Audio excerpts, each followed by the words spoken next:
Hey guys, welcome back to the channel. Doing some more terrain today, and in case you missed it, this is what I was working on last time. It's a little bit of a weird sort of a Venus plant life, maybe? Anyway, alright. So this time what I'm doing is I'm doing rocks. Get a piece of rock over here. So this is what I'm going to start with. I've got these. This is some of those rocks I was casting up in an earlier video, and I've got them all based up with a sort of dark gray black color here. And what I'm going to do is I'm going to dry brush them a bit of a splotchy kind of rusty color first. And the way I do the dry brushing is that I kind of get the paint so it's coming off very thin, and then I kind of test it on my hand.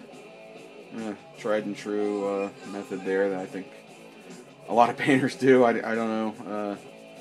For some reason I do feel like I'm able to judge the wetness of the brush a little bit better on my hand than on a cloth.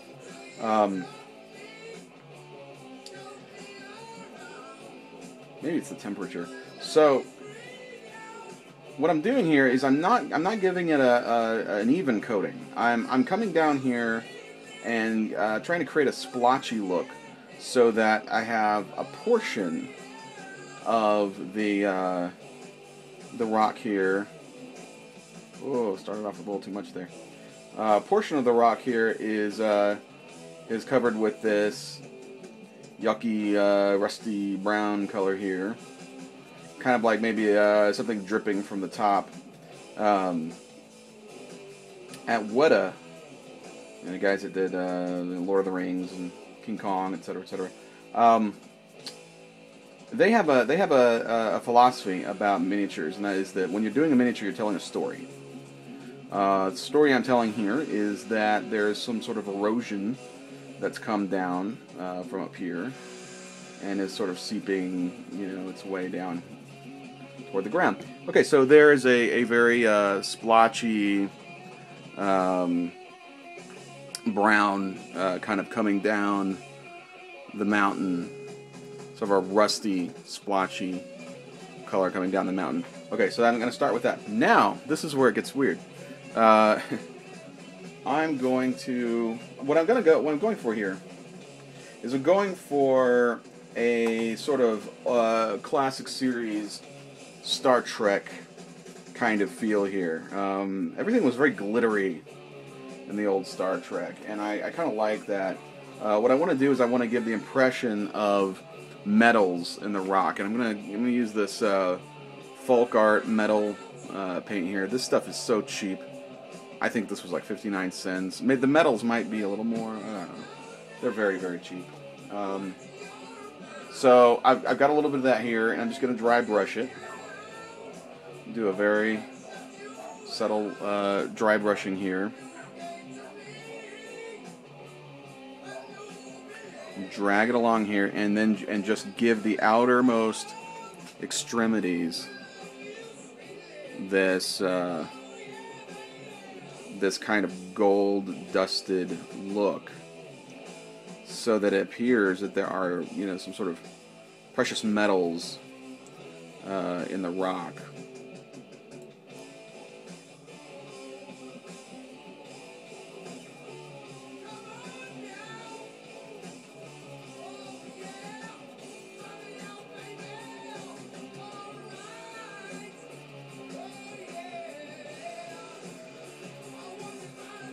And it really makes the texture pop out there. Now there are a couple of different ways to do. There are a few different ways to do dry brushing.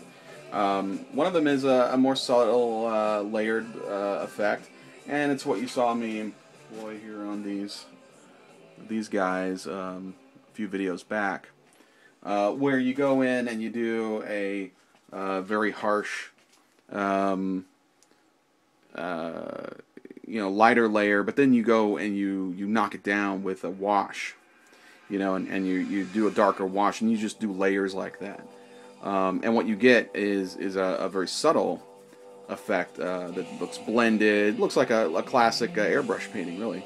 What you generally get when you just do a two-dimensional airbrush painting. That's kind of what you end up with, and it's a really great look.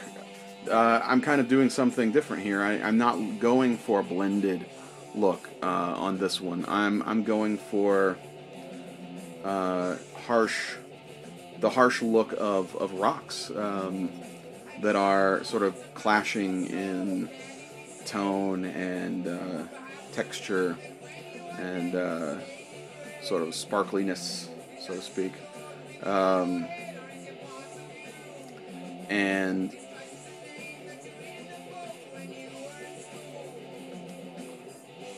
And I'm going to just move it here so you can see this texture, this sheen on the texture. And so that's what I want out of the mountains in Jack Houston. I want this kind of shiny gold, sheen to come out of the mountains. So that there you go. And it's got kind of the look of maybe some kind of copper that is unrefined, or some other precious metal that stuck in the rock there, but you'd have to kind of work at it to get it out. That's the look that I'm sort of going for here. So I've got quite a few more of these to do.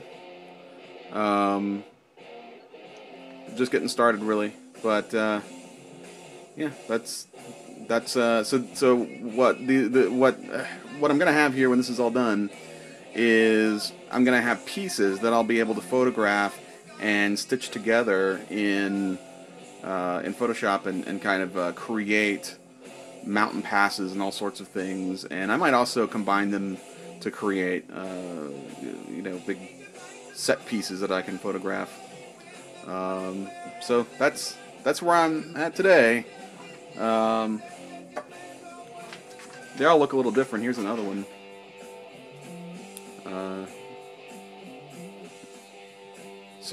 Yeah, pretty cool. Gonna keep doing this, and I'll be back with some more updates. Thanks, guys.